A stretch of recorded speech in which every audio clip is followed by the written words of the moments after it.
我蛰伏1年，在加密社区发了条动态说，破晓协议核心已交付，未来属于新纪元。内部频道瞬间沸腾，所有人都在疯狂艾特他。有人说，林首席什么时候和秦先生共享的项目藏得太深了？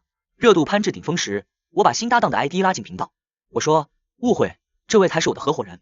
瞬息间，屏幕上只剩下一条条刺眼的消息已撤回。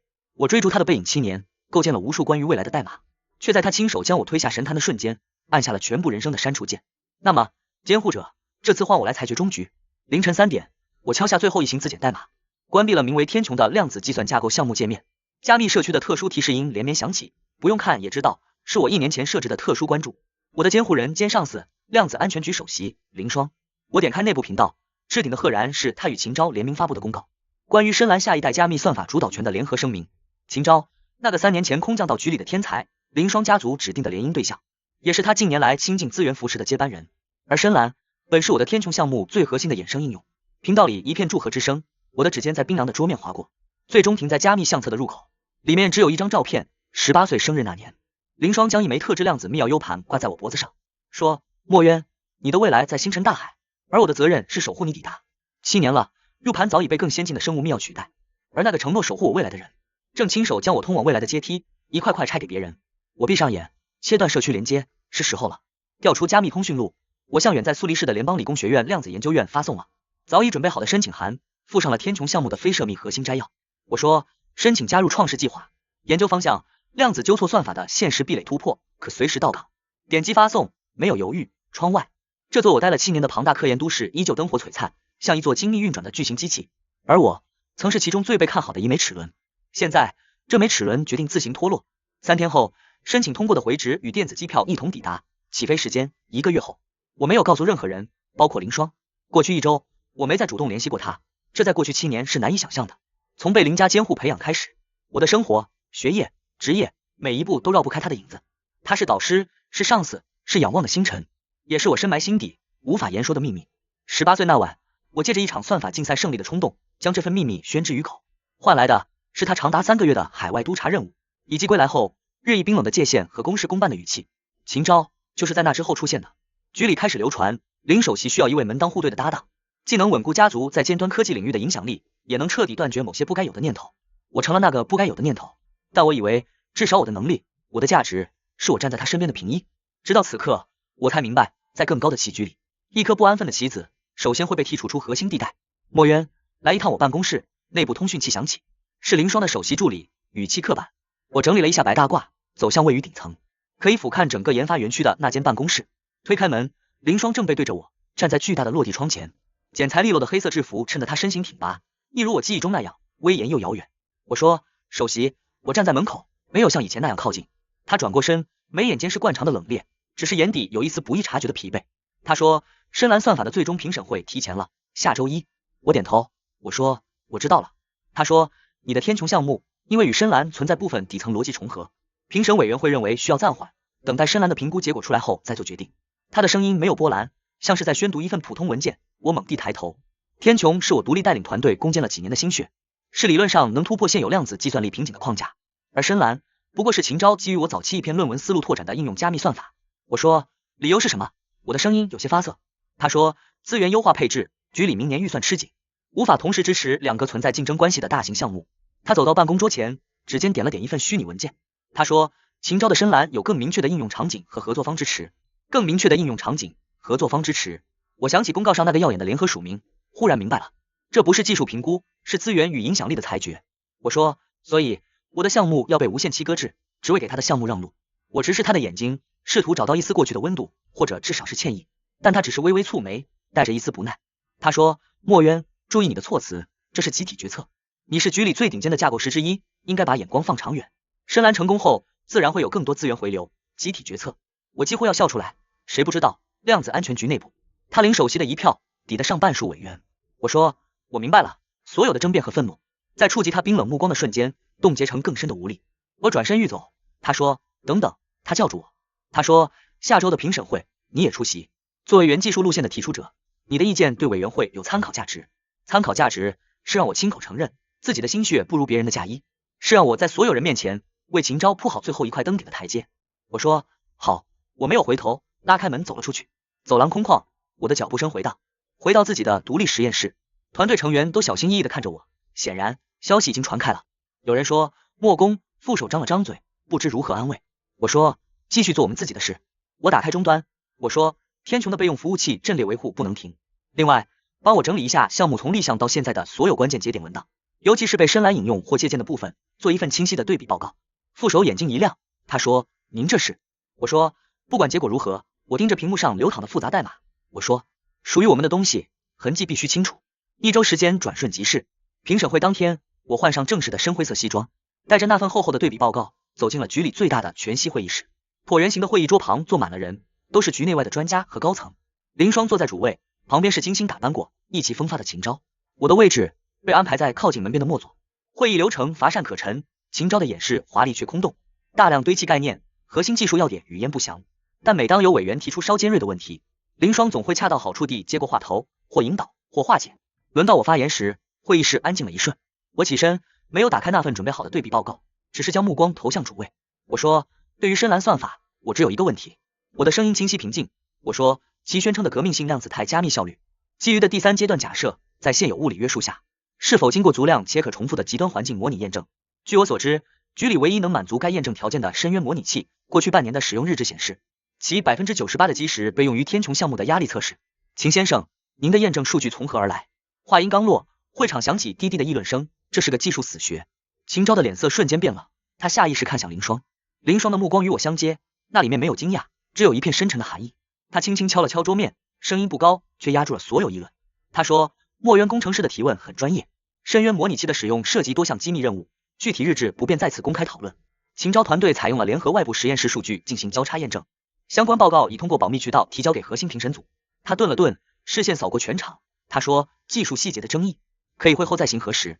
现在进入表决环节，表决毫无悬念。在林双率先投下赞成票后，大部分委员跟从。深蓝算法获得压倒性支持，并将独占未来2年局内最高级别的资源倾斜。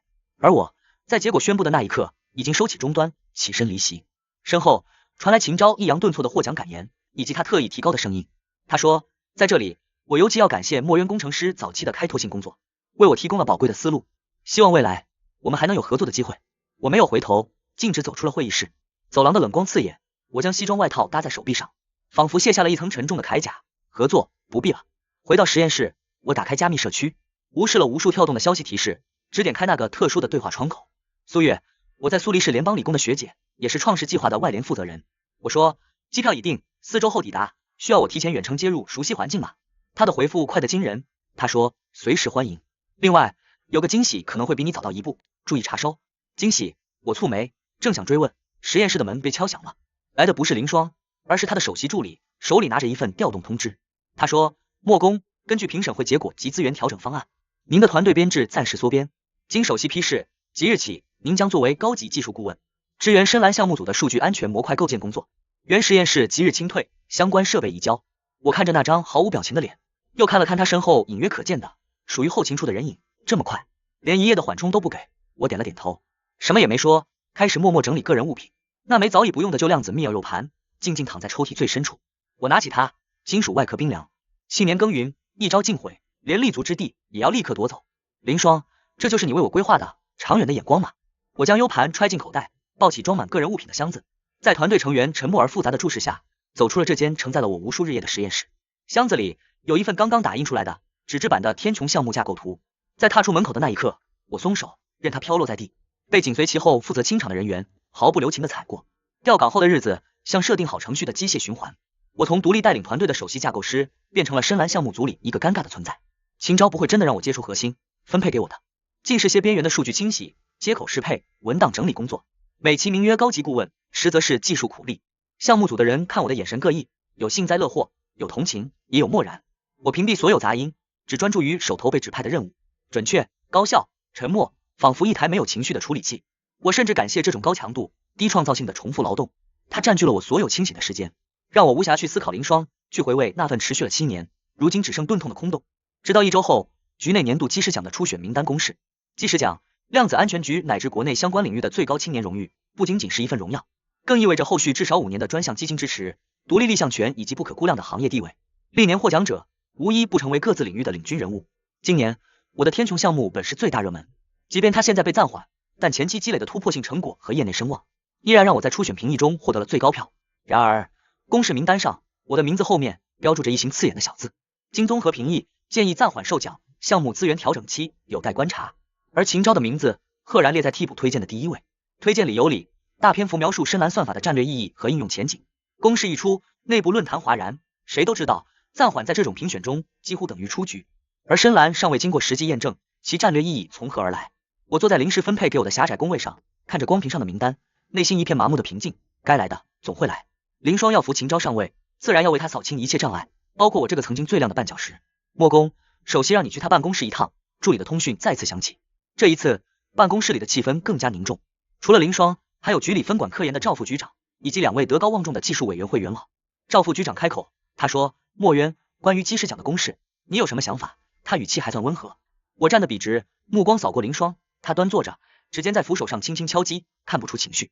我说：“公示程序符合规定，我没有异议。”一位元老叹了口气，他说：“莫渊啊，你的能力大家有目共睹，只是天穹现在状态特殊，评奖委员会考虑到奖项的示范效应和资源导向，有些顾虑也是正常的，你要理解。”我说：“我理解。”我说：“一切以大局为重。”另一位元老似乎想说什么，看了林双一眼，又咽了回去。林双终于开口，声音冷静无波。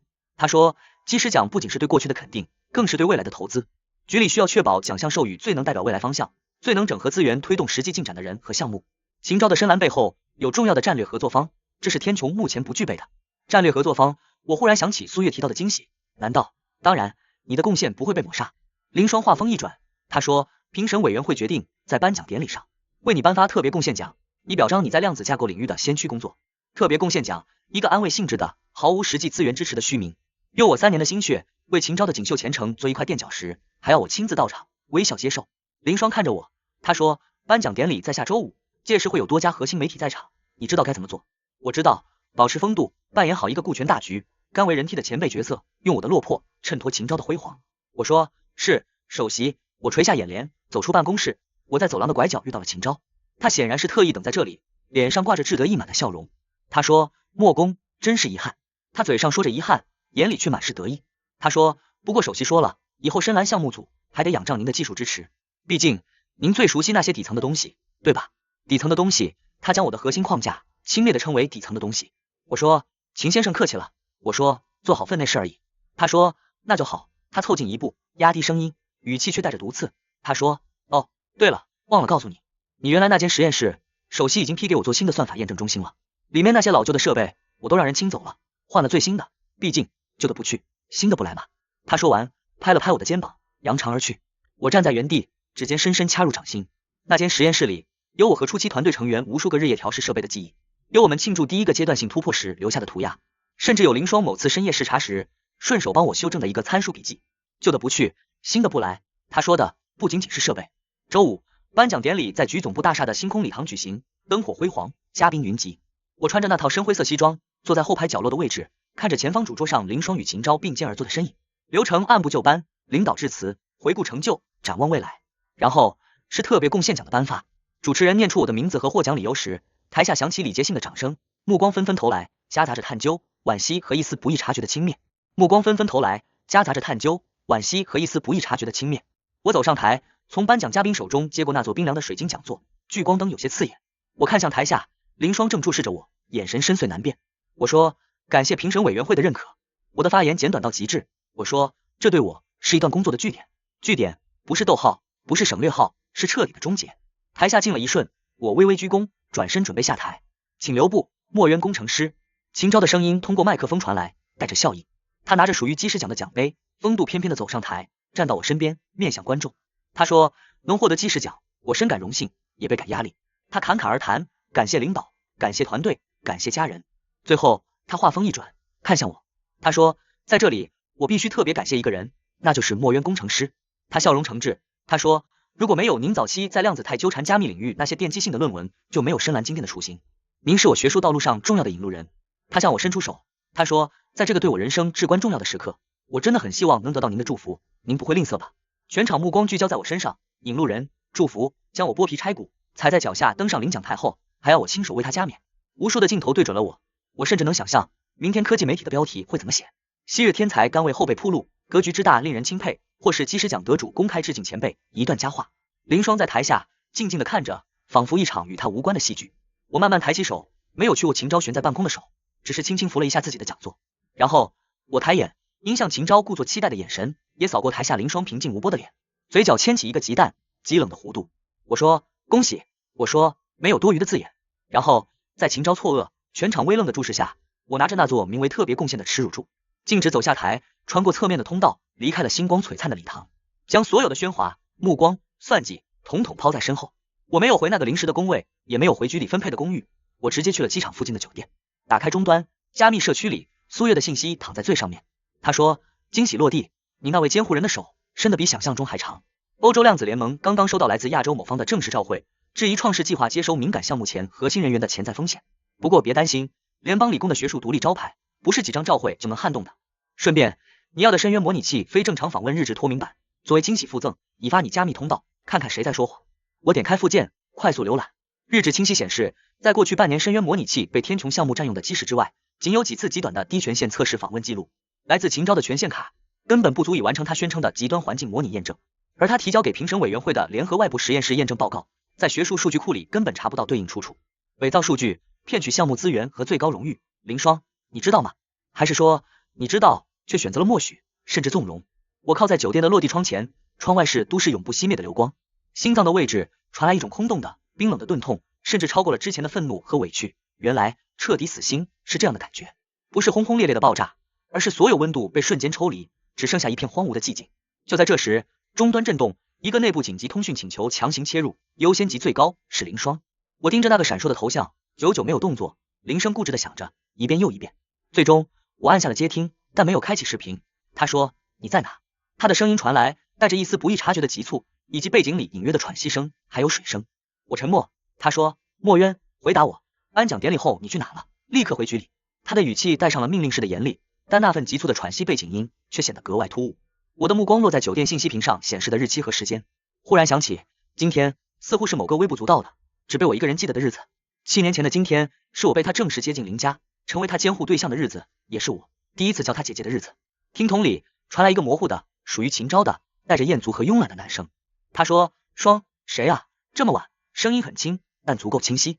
然后是林双快速压低声音的回应。他说：没什么，工作，你先睡。所有的疑问，所有的挣扎，所有的最后一丝自欺欺人的幻想，都在这一刻被那模糊的男声和他的低语碾得粉碎。原来，在我于颁奖台上被公开处刑、尊严扫地的同一晚，在我以为至少还保有最后一点回忆凭证的纪念日里，他正和那个夺走我一切的男人共享着温存。他说：墨渊。林双的声音再次传来，恢复了冷厉。他说：说话。我看着窗外，这座曾经承载我所有梦想和仰望的城市，灯光璀璨如星河倒悬，可我的星河已经熄灭了。我轻轻吸了一口气，对着终端用平静到近乎虚无的声音说：我说，林首席，颁奖典礼已经结束，我的据点也已经画完。我说，往后请不必再为我费心。我说，也请您保重。说完，我切断了通讯，并将这个最高优先级的号码拖入了永久屏蔽列表。窗外夜色正浓，远处机场的方向有飞机的灯光划过天际，像流星奔向未知的远方。屏蔽林双通讯的第二天，预料中的风暴并未直接降临到我头上，我像往常一样准时出现在深蓝项目组那个狭小的工位。空气里弥漫着一种诡异的静默，同事们看我的眼神更加复杂，窃窃私语在我经过时骤然停止。秦昭没有出现，据说是和林首席一同出差，参加某个高规格的战略合作论坛。这样也好，我沉浸在手头冗杂的数据核对工作中，将自己变成一块彻底绝缘的石头。直到下午，一条紧急通知打破了表面的平静。深蓝项目的核心加密模块在多节点联调测试中突发灾难性故障，导致海量模拟数据损毁，损失评估惊人。危机小组内，所有怀疑的目光瞬间聚焦在我身上，这个刚被塞进来心怀怨怼的前首席架构师。有人说，昨晚最后一道安全校验是你做的。有人说，日志显示有高权限指令试图修改底层参数，时间点就在你加班后。质问声此起彼伏。我平静回应，我说，我只有最低访问权限，且终端有全程操作日志备份。要查真相，就立刻封存所有服务器，调取原始系统日志和深渊模拟器实时诊断镜像。争执不下时，林双的指令通过副组长传来，情况紧急，由我暂代主责，牵头排查修复，让我这个头号嫌疑人调查自己可能制造的漏洞。荒谬，却符合他一贯的效率至上作风，我没有争辩。接下来72小时，我几乎住在危机中心，带领几个技术人员在数据海洋中抽丝剥茧，真相逐渐浮出水面。问题根源并非我负责的安全层，而是秦昭团队编写的底层驱动代码存在致命逻辑缺陷。更致命的是，我们在驱动注释段发现了非法后门指令的痕迹，可在特定信号触发下绕过校验，放大缺陷。这不是失误，是蓄意破坏。就在我将完整证据链报告最终校验时，危机中心所有终端骤然黑屏。有人说服务器连接中断。混乱中，我尝试连接核心日志备份接口，却被提示权限不足或目标不存在，关键证据被远程销毁或转移了。有人说莫工，一名参与排查的工程师脸色惨白地跑来，他说内网刚发公告，说事故原因为外部恶意代码注入结合内部操作失误，主要责任是我们数据安全支援小组疏于核查，您被要求立即停职，接受调查。栽赃如此彻底，终端震动，最高安全线路的陌生号码接入。是林双，他说事故报告我看了，影响恶劣，你必须负主要责任。我说报告是伪造的，我的声音沙哑。我说我这里有完整分析，证明是秦昭团队的驱动有后门，核心日志被人为销毁。他说够了，他厉声打断，他说莫渊，你还要编造谎言诋毁同事到什么时候？深渊总控日志显示，事故前夜有从你工位终端发起的高权限异常访问，这你怎么解释？我的终端，那台早被限制权限的终端。我说那是陷害。林双，你动脑子想想。我直呼其名。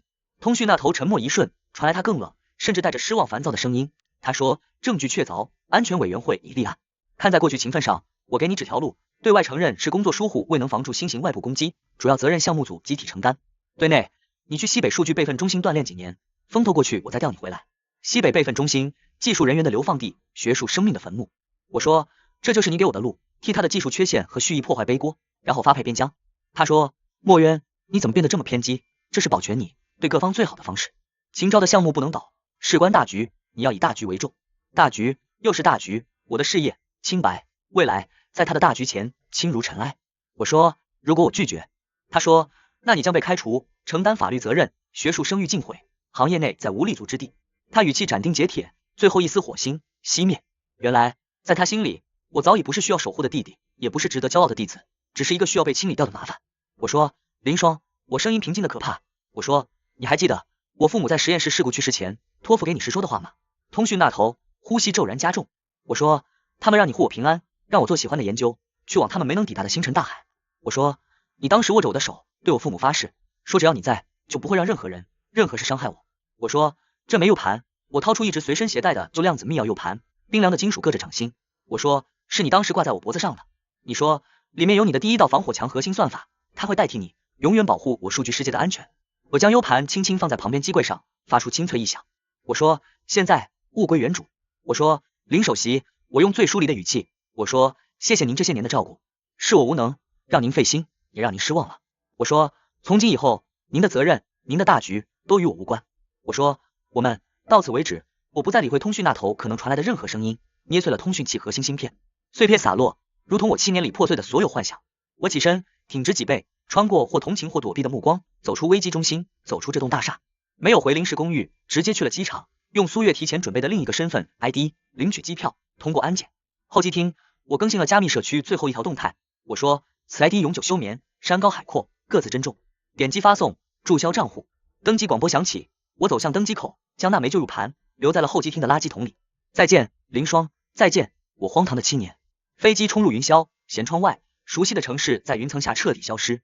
苏黎世联邦理工学院的后街公寓，窗外是积雪的远山。来到这里3个月，创世计划的量子纠错算法研究进展顺利。新的环境，新的挑战，世界仿佛重新展开。只是偶尔深夜，心脏酒吧会传来细微抽痛。苏月推门进来，带着寒气与巧克力。他说庆祝你阶段性汇报成功，另外你那前监护人快把欧洲翻过来了。我手指一顿，他说别担心，他找不到这儿。苏月坐下，他说不过他动用的人脉资源确实惊人。倒是秦昭日子不好过，深蓝漏洞百出，合作方质疑，内部压力也大。我沉默听着，心中只有一片空旷的疲惫。他们的荣辱早已与我无关。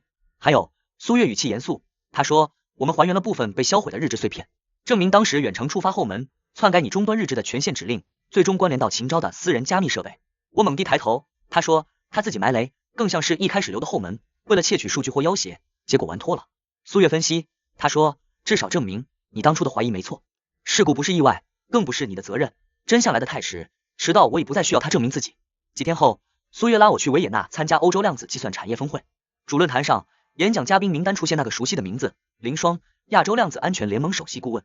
他上台，藏青色西装，一丝不苟的发髻，依旧美艳夺目，只是眉眼间沉淀着深重的疲惫。演讲时，他的目光如雷打扫过嘉宾席，然后定格在我身上，那一瞬，他眼底掀起滔天巨浪。论坛结束，他拨开人群，径直走到我面前。他说：“墨渊。”声音微颤。他说：“我终于找到你了。”我说：“林首席，好久不见。”我微微颔首，语气疏离，这个称呼刺痛了他。他脸色一白，想抓我的手腕。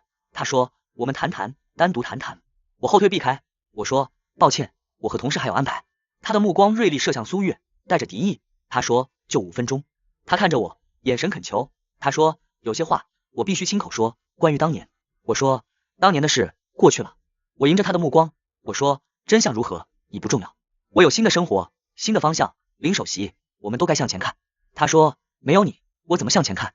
他眼底泛起痛楚的红。他说：“我知道我错了，错得离谱，我误会你，伤害你。”我说：“林首席。”我打断他，我说：“过去的就让它过去。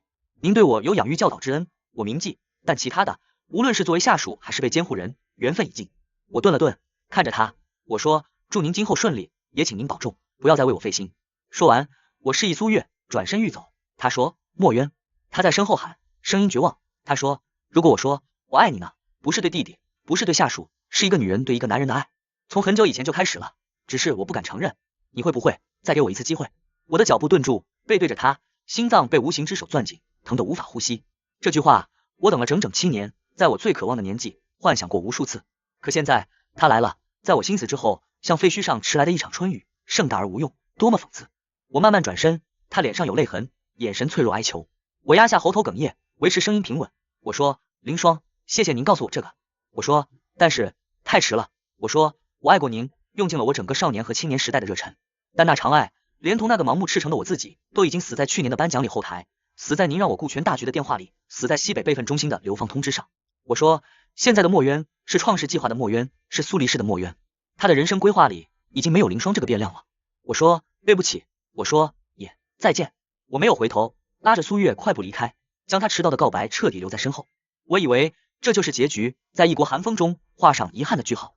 然而命运觉得不够。1个月后，我接到林家老管家的加密通讯。他声音苍老沉重，他说：“小渊少爷，您能不能回来一趟？小姐她胃癌晚期，可能就这几个月了。”通讯器从我手中滑落，苏月冲进来，他说：“怎么了？”我呆呆看着他，发不出声音。晚期胃癌，几个月，那个永远强大的林霜要死了，那个刚对我说我爱你的林霜要死了。我说：“我要回去。”我说。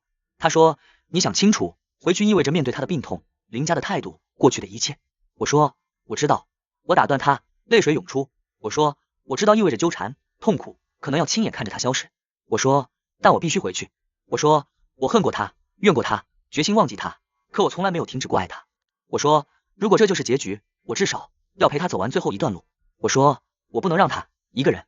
”24小时后，我站在顶尖肿瘤医院的特护病房外，透过玻璃看到他躺在病床上，插满管子，苍白瘦削。看到我时，他眼底迸发出光亮，泪水汹涌。我推门进去，每一步都沉重，走到床边，颤抖着问：“怎么弄成这样？”他努力想笑，气若游丝。他说：“对不起，又让你看到这么难看的样子。”我摇头，俯身用额头轻贴他的额头，泪水滴落枕边。我说：“别说对不起，是我回来晚了。”他说：“不晚，还能见到你就够了。”接下来的日子，我推掉所有工作，每天大部分时间待在病房。他清醒时间越来越短，疼痛难眠。我学着照顾他，在他痛极时握住他的手，低声说我在。我们很少说话，过往恩怨在死神阴影下微不足道。他常静静看我，眼神温柔哀伤，仿佛要将我刻进灵魂。一次疼痛缓解后，他精神稍好，拉着我的手，他说：“墨渊。”我说：“嗯。”他说：“维也纳。”我说的话是真心的。他眼神清澈，他说：“不是可怜自己才说的。”我说：“我知道。”他说：“如果有下辈子。”他声音渐轻，他说：“我一定早早抓住你，不怕任何人说。”我说：“好。”我哽咽着吻了吻他干裂的唇。我说：“下辈子换我追你，追得你无处可逃。”他满足的笑了，慢慢合上眼。最后时光是在家中度过的。一个阳光很好的午后，他忽然精神好了些，看着窗外郁郁葱葱的树木，他说：“春天要来了啊。”我说：“是啊。”他转头看我，目光平静悠远。他说：“墨渊，我走了以后，你要好好的。”我鼻子一酸，我说：“别说这个。”他说：“要答应我。”他固执的看着我，他说：“好好做研究，去你向往的星辰大海，替我看看我没看过的风景。还有。”他目光眷恋，他说：“找个真心爱你的人，幸福过一辈子。”我将脸埋在他手心，泣不成声。他温柔抚摸我的头发，他说：“别哭，我的小渊长大了，是顶天立地的男子汉了。”那晚，他在睡梦中安然离世，握着我的手，面容平静，嘴角带着浅笑。葬礼后，我回到苏黎世，生活似乎回到轨道，只是公寓里多了一个加密设备，里面是他未发送的日记和我们的所有记忆。我没有立刻打开，需要时间。又过1年春天，我独自来到郊外开满野花的山坡，将白色鸢尾放在一块简单石头前，那里刻着他名字缩写和生卒年。我说，林霜，我来看你了。我轻声说，风吹过草地。我说，我现在很好，还是会想你，但不再是活不下去的痛了，更多的是感谢。我从口袋拿出一个小透明盒，里面是崭新的生物密钥芯片。我说，看，新的守护者，我自己设计的，我会带着它去看更多星辰大海。我说，你永远都在这里。我按住心口。我说，在我每一次突破难题的灵光里，在我每一次看到美景的瞬间。我说，所以别担心。我起身，最后看了一眼石头。我说，姐姐再见。我说，我很幸福。我转身，沿开满野花的小径向山下走去，阳光洒满肩头，风温柔吹拂，身后雪山巍峨，静默守望。前路春暖花开，山河辽阔。